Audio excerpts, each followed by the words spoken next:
It was hot and still, an August night in the middle of April. But that didn't matter to the striptease dancer in the golden mask, because murder made her blood run cold the night the heat wave struck. From the pen of Raymond Chandler, outstanding author of crime fiction, comes his most famous character in The Adventures of Philip Marlowe.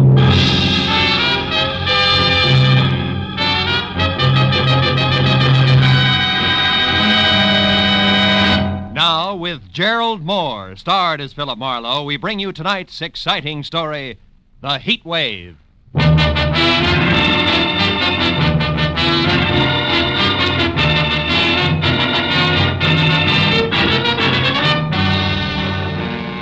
Spring was only 3 weeks old, but the sun bore down on Los Angeles with the middle of the summer vengeance.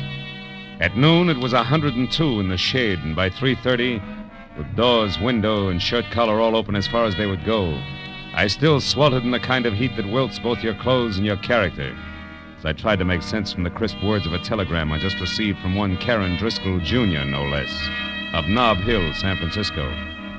It told me to go to the Palace Theater, a burlesque house on Main Street, watch the performance of the featured dancer, get backstage, and take a close look at her face. Then meet the 7 o'clock plane from San Francisco and report what I'd seen to Miss Driscoll, Jr. It was a strange request coming from Nob Hill, but the enclosed $50 money order wasn't kidding, so I perspired my way down to the Palace Theater. There, instead of the usual 30 beautiful girls, 30 sign over the marquee, was a 50-foot gold banner that screamed, "The Heat Wave, who is she?" And the showcase cars that led to the box office were all a circle of question marks that centered a woman wearing a strange gold mask and little else. I bought a ticket and went inside in time for the tail end of the matinee. A baggy-pants comedian was just winding up a corny south-of-the-border routine as I sat down. But there was Manuel, my brother, manual labor. he was the laziest man in all Mexico. Yeah, until he got a job shooting bulls for the government. He shot 800 bulls a day. Yeah, that made him the biggest bull shooter in Mexico City. The comic kicked the crown out of an oversized sombrero in a hybrid hat dance and then galloped off into the wings.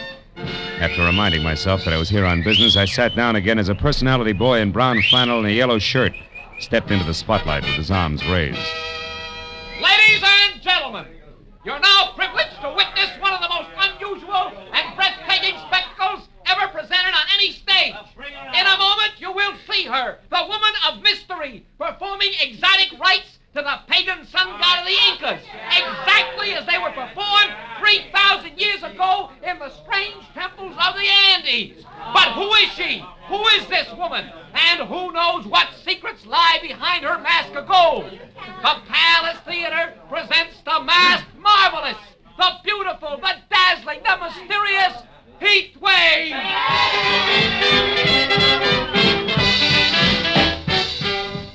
Oh, I had to admit it. This was special.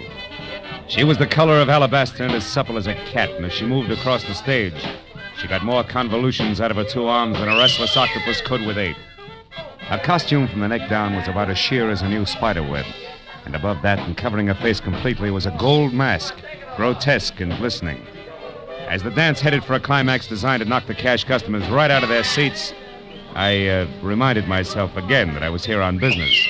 So I walked down the side aisle to a door that led backstage and went through it just as the dance ended. And while the audience tore the house down begging for more, the Heat Wave tossed a couple of kisses through a gold mask and ran to a dressing room. I started after her and was halfway there when a bulging hulk in a sharkskin suit that measured 6'6" in every direction lumbered casually out of the shadows and took a bulldog stance with his back against the dressing room door. I started thinking up fast ad-libs and was hot for a switch on the eager reporter gag when the baggy-pants comic slid up beside me. Hey, chum. Huh? They're asking for a load of mayhem if you try to get to the Heat Wave past Jesse there. Jesse? He the man mountain in the sharkskin suit? Yeah, with orders to break bones. Oh. Maybe I can help you out. Good. But how come? Yeah, let's go around to the side. You're a reporter, right? Yeah. Well, Inky Barnes can use a little publicity, too, you know.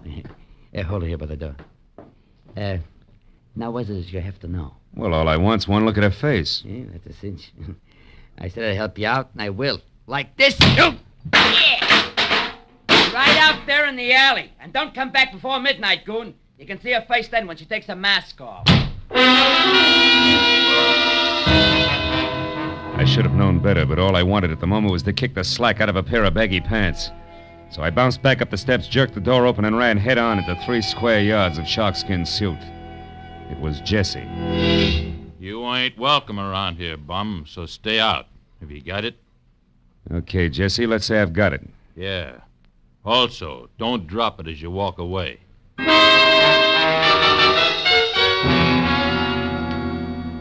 I was glad to remember that I had a client to meet at the airport.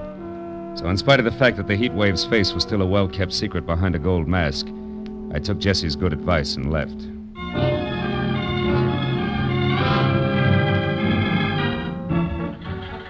Flight 11 from San Francisco arriving at Gate 4.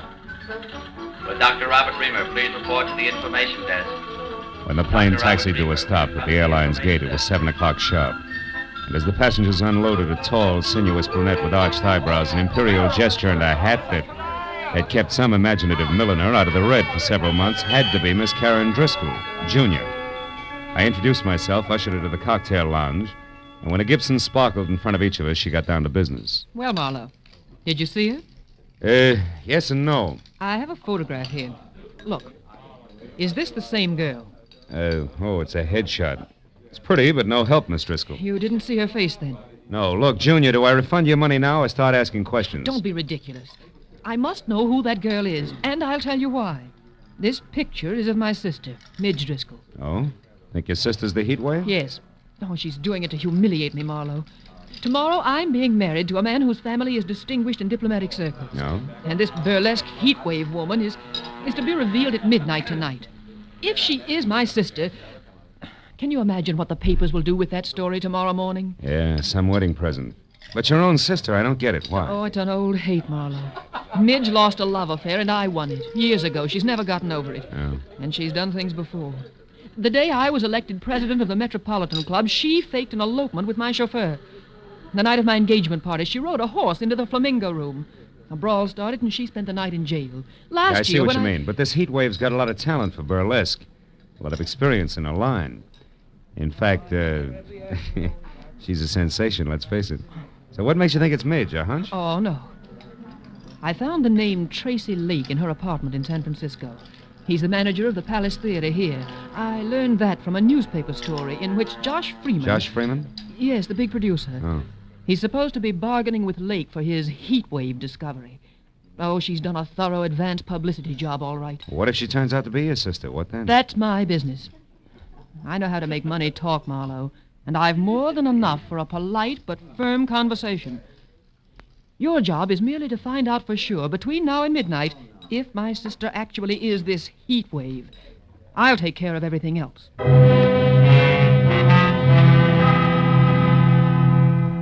Karen Driscoll, Jr. gave me her local phone number, then got up, cursed the hot night, bid me hurry, and summoned a taxi. All with a regal wave, one hand. And I was left to my own devices in something less than 5 hours to make them work in, so I drove back to the Palace Theater, which was stalling until midnight by showing a triple feature movie. Paid another admission and slipped backstage again. It was deserted except for 2 electricians tied up in pinochle under the switchboard light. The heat wave's dressing room was locked. Jessie was nowhere in sight, and I was about to leave again when I heard a familiar voice cooing into a dark note that turned out to be a phone booth. It was Hinky Barnes, the baggy pants comic. Beauty to the beautiful, you know. Hey, listen, baby. About that other deal, did you talk to her? She won't. You sure? Yeah. Yeah, well, look, I gotta talk to you. How about dinner? You can't? Well, I know you got things on your mind, but... Yeah, honey, I know you're tired. Well, okay. Don't worry, things are gonna be okay. Yeah, you'll see. Bye-bye, baby. Hey, Hinky. Oh, you again. Yeah, that's right. That brings us up to date, even Steven. Now get this. First, I'm not a reporter. Second, I represent Josh Freeman's office. And third, I haven't got all night. You mean Josh Freeman, the big producer? Know any other Josh Freeman? I want to talk to Tracy Lake about the heat wave, but I want to see her before I talk. Is she here? No. Well, she won't be back until the big midnight show. Where's Tracy then? He's home. The Toppet House out in Wilshire. About 2 blocks down from Arthur Murray's. Hey, but listen, tell me something. Is Josh going to make a star out of her? With a talent like hers? What do you think, Inky? I left Hinky with his mouth hanging open and the fire of ambition burning like an alcohol lamp in each eye as I drove out to the Toppet House on Wilshire. Leaning on the bell at Tracy Lake's apartment, I got ready to be a hard-hitting, practical-minded producer's right-hand man. Yeah, what is it? Tracy, my name's Marlowe out of Josh Freeman's office. Caught the Heat Waves Act this afternoon, willing to wrap her up and take her home right now. But not sight unseen. Who is she? Wait a minute. Huh? You say you're from Josh Freeman, Marlowe? That's right. And I got a blank check right here in my pocket. Authorized to fill it out unless you're completely unreasonable. I see. Well, now, look, Marlowe, this heat wave thing is going over 1,000% better than any of us expected. Yeah, I know. But you see... The price is high already, and the bids have only started to come in. Oh, excuse me. I just opened a bottle of Paul Masson over there. Help yourself, Marlowe. I'll be right back. A perfectly good telephone sat within an arm's reach of Lake. But instead he went down the hall to an extension and closed the door behind him. It was distinctly malpractice, but time was running out on me, so I picked up the phone and listened. Is Mr. Ridgely, the jeweler? Oh, yes. What is it, Ridgely? The bracelet you selected is ready now. We can deliver it immediately. Fine. It goes to Miss Nita LeVar, 44 Edgewood Terrace. Oh, enclose a card. Don't worry, darling. You're my real heat wave. Sign it, Tracy. Lovely, lovely. And the engagement ring? The sunburst? Yeah, that's for Miss LeVar, too. But deliver that to the theater at midnight. You got it? Yes, indeed, sir. Thank you. And congratulations. Tracy Lake and Nita LeVar. Who might she be? Sorry, Marlowe, a little personal business. Now, you were saying... Yeah, I was saying I can hand you a nice fat check if this mass marvelous is really okay. You're building up to quite a surprise, Tracy. You must have something. Yes, indeed I have, old boy. Plenty. Yeah? I can't reveal the lady's name until midnight. All right. Play coy. What's her background? Has she got class? Class? Marlowe, you wouldn't believe it. Not blue book stuff. Society girl in burlesque?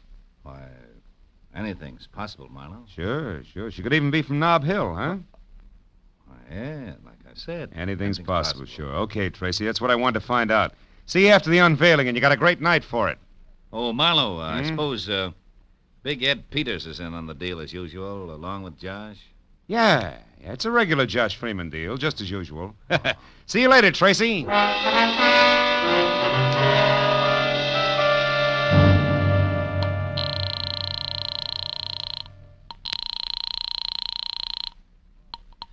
Hello? This is Marlowe, Jr. I just wound up an interview with Tracy Lake. When I threw Nob Hill at him, he turned green. But it's not official yet. The odds are high that it's your sister Midge, all right, who's knocking him dead as the heat wave. I knew it. That horrible, vindictive little tramp. What else, Marlowe? Did you find out where she is? Yeah. She's going under the name of Nita LeVar and staying at 44 Edgewood Terrace near MacArthur Park. But listen, it's not positive yet, so I'm going there to check right now. Where are you calling from, Marlowe? A phone booth at a closed gas station out here on Wilshire. But Oh. What's the matter? What is it, Marlowe?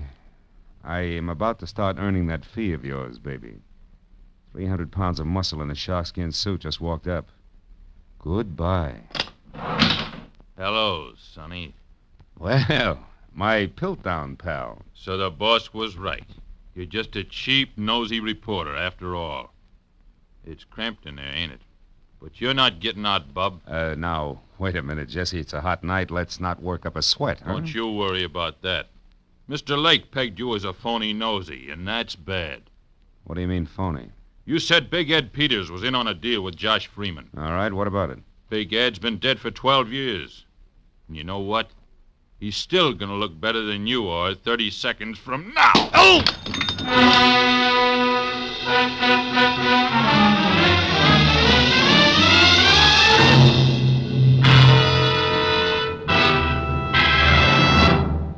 In just a moment, the second act of Philip Marlowe. But first, tomorrow night, in order of their appearance, you'll hear Joseph Cotton, Ozzie and Harriet, Jack Benny and his gang, Amos and Andy, Sam Spade, Lum and Abner, Helen Hayes, Eve Arden, and hold tight now, a special show with Bing Crosby, Bob Hope, Claudette Colbert, and Dinah Shore over most of these same CBS network stations. And Jack Benny with Mary, Phil, Dennis, Don, and Rochester will be heard over them all.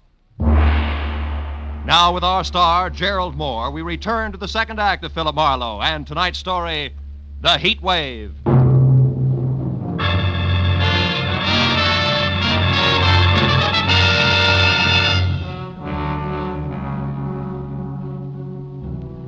When the little man in big iron boots who were kicking at the lining of my temples finally quit, and I dragged myself back up to the vertical, Gargantua was gone. And I was sure of only two things. Tracy Lake did not know that I was anything other than a nosy reporter, and second and more important, it was time for me to head for Edgewood Terrace and the lady known as Nita LeVar.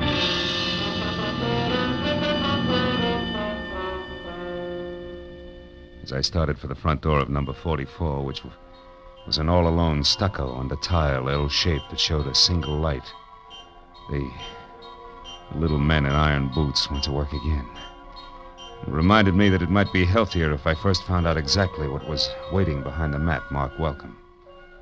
So I made a wise circle around to the back, then in closer past a whispering huddle of palms through a flagstone patio that led to a short flight of also flagstone steps. But there, when I was only a few feet from an uncurtained window, I stopped at the sight of something I hadn't expected. It was the body of a woman lying in a twisted heap at the bottom of the stairs. When I moved closer, I saw that the ugly cut on the side of her head that had killed her had come from the jagged edge of the last step. I also saw that the woman was Midge Driscoll. Next to the body, there was an overturned, crushed sprinkling can, which meant that she could have fallen to her death accidentally.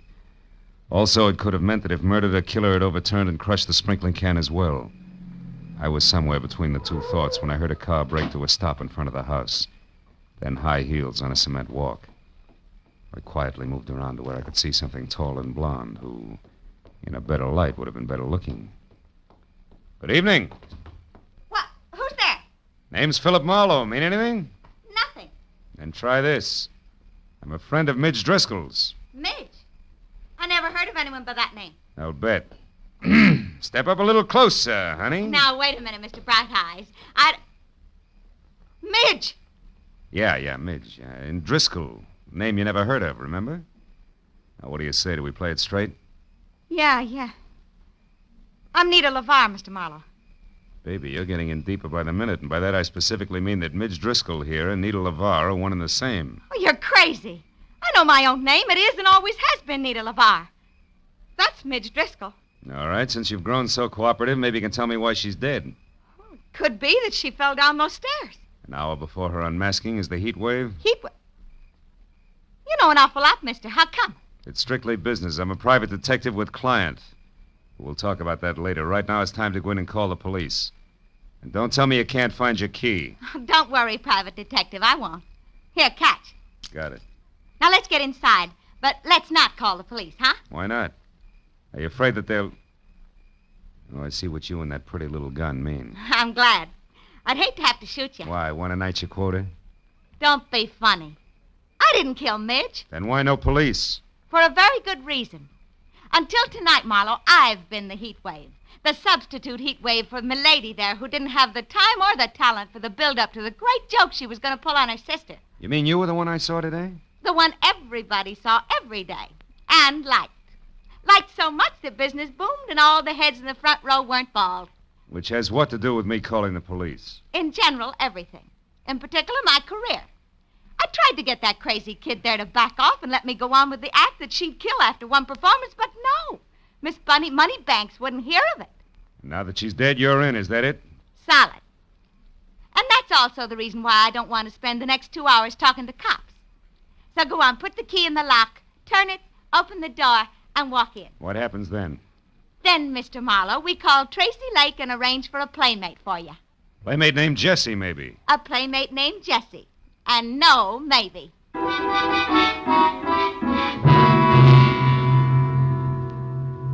When we got inside, Nita LeVar, who handled the prisoner with the finesse of a Marine Guard detachment, took my gun, threw it across the room, put me into a faraway straight-back chair, and got through to Tracy Lake without once taking her baby blue eyes off me.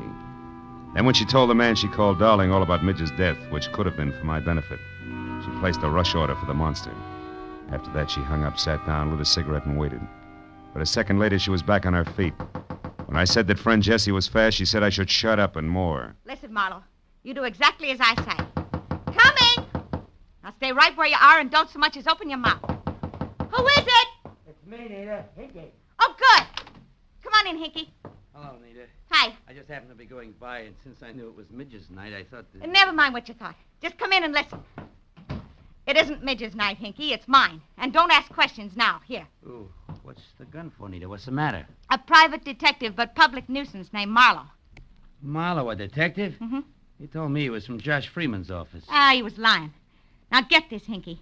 Midge Driscoll is out and back, dead. But why? I don't know why, and I care less. But Marlowe here is crazy for calling the cops, which would leave me at midnight doing my big number for the desk sergeant. Great. So use that gun, see, and hold him here until Jesse shows up, which should be any minute. Now goodbye, and be careful, Hinky. So long, bright boy. Gentle soul, huh, Barnes? Never mind, Marlowe. Save the gab for Jesse. He's a great listener. I doubt if he'll give me the time, considering that I know it's an odds-on bet it'll be a couple of slugs in my belt buckle before he's even in the room. Jesse, kill you? Why would he do that? Because he works for Tracy Lake. And Tracy Lake has to kill me, Barnes. I know he's a murderer. Midge Driscoll was murdered? You sure of that? Just about. Doesn't figure any other way. Nita herself told me how much this chance means to her and how hard she tried to get Midge to back off. Yeah, but Tracy, how does he tie in? 2 ways. The money he'll get out of the show continuing indefinitely, and better than that, the fact that he and Nita are going to be married. Those two get married? You're nuts, Marlowe. No, it's straight, Barnes. I know because I overheard Tracy talking to a jeweler about the ring he ordered. Now, you mind if I have a cigarette? Hey, Barnes, can I reach for a cigarette? Oh, yeah, okay. Hey, Marlowe, you sure of this?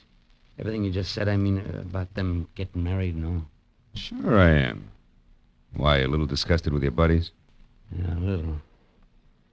So as of right now, you can do as you want. I'm leaving. No, you're not, Mr. Barnes. Jesse, hey, Jesse, don't shoot. I won't, Mr. Barnes. Unless, of course, you or Buster try to get out of here. Oh, who, me, Jesse? Yeah. You were going to let Marlowe go, Mr. Barnes. I don't think Mr. Lake would like that. I'm sure he wouldn't, Jesse. So why don't you just save everyone a lot of time and start pulling that trigger? While you can still see what you're doing. Hey, the light! Get going, Barnes! You dirty louse. I'll fix you. You'll never get out of here alive. Where are you? Come on, talk. Where are you? Where are you? Answer me, do you hear? Answer me! With pleasure. Oh, you stinking slime. I'll tear you apart if I get my hands on you. Which, Jesse boy, is the trick? And now for our meeting in a phone booth, flowers, you big ape, bars and all.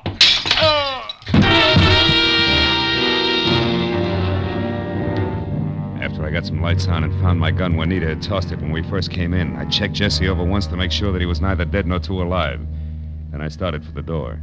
But there, even as my hand closed over the knob, I stopped. A crazy thought from I don't know where wedging its way into my mind. I turned back toward the room and stared at the flower and vase-strewn form of the ape that covered half the carpet. Then slowly the wedge broke through and there was light, lots of it. The kind in which I could see why Midge Driscoll had been murdered. And more important, why I had to get to the Palace Theater and Nita LaVar before murder happened again.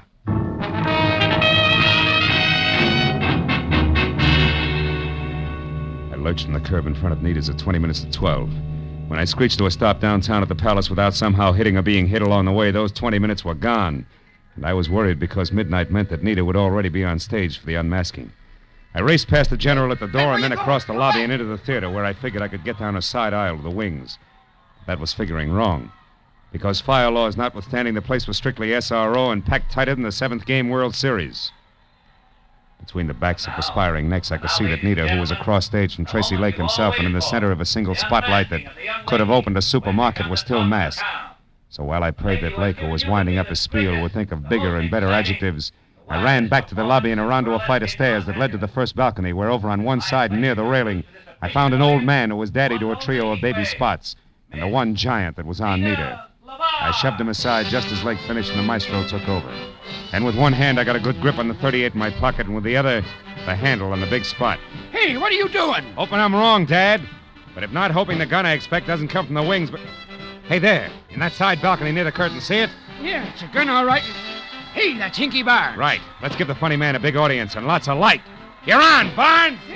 Watch out, he's going to shoot at us. Yeah, and us at him. You got him! You got him! Music! Music! Play something! Play music! Play some music!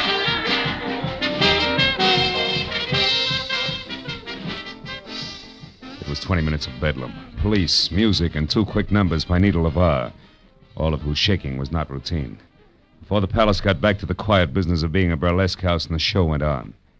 It was another hour and 20 minutes before it was all over, and the theater was empty and dark, except for a work light on the stage where Nita, Tracy Lake, and I were sitting in the middle of a papier-mâché Inca civilization. Well, Marlowe, the police say that Hinky's going to live for a while.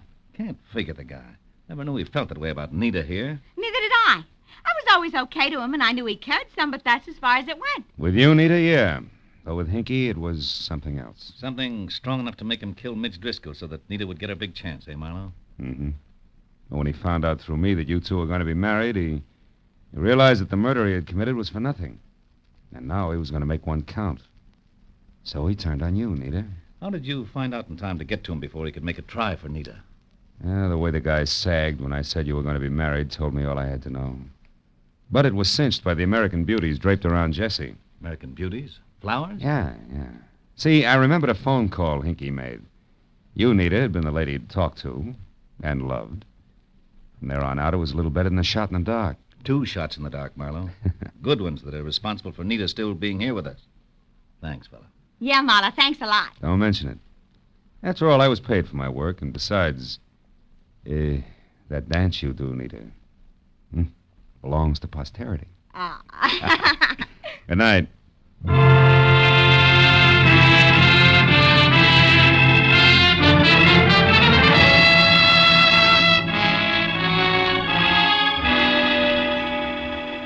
It was still hot in the city. I had no enthusiasm for further conversation, and a very sticky feeling from head to foot. So I took care of Karen Driscoll Jr. in a fast telephone call and then pointed my car for my apartment. I couldn't help thinking of poor little Hinky Barnes, who brought laughter to everyone else, but could find no happiness for himself. He was like the man who went to see a doctor one day and said, "Doctor, I can't laugh anymore." And the doctor said, "Go and see Grok, the greatest clown of them all. If he can't make you laugh, there's no help for you." The man smiled and said, "Thank you, doctor. You see, I am Grok."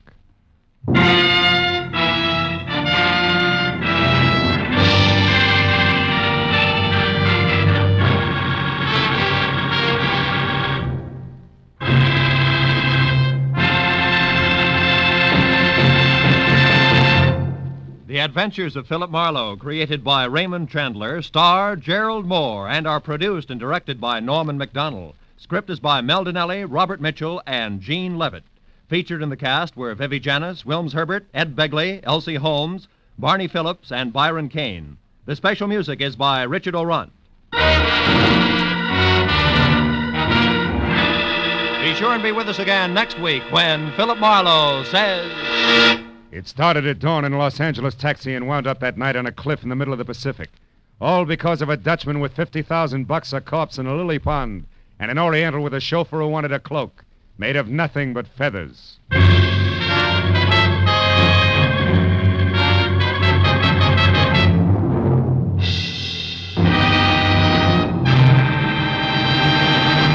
In just about an hour from now, $50,000, the biggest jackpot in radio history, will be waiting CBS listeners from coast to coast on the Sing It Again program over most of these same CBS network stations. This is Roy Rowan speaking. Now, stay tuned for Gangbusters, which follows immediately over most of these stations. This is CBS, the Columbia Broadcasting System.